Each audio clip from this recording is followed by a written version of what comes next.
Hello guys, welcome to our channel Tutorial River, and in this video we're going to talk about how to get free skins in Valorant. So there are two ways to get free skins in Valorant. One is through Battle Pass and another is through agent rewards.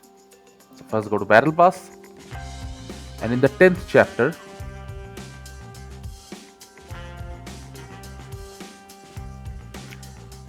you will find the free Battle Pass skin. It will unlock after you have leveled up to level 10 in your Battle Pass. Then go to Agents, select any agent and click on View Gear. Here you can see that the tier 10 of every agent is a gun skin. You can unlock it by Kingdom credits,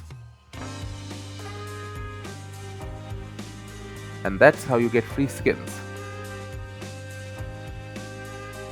Thank you again for watching the video. Make sure to like this video and subscribe to our channel, and see you in the next video.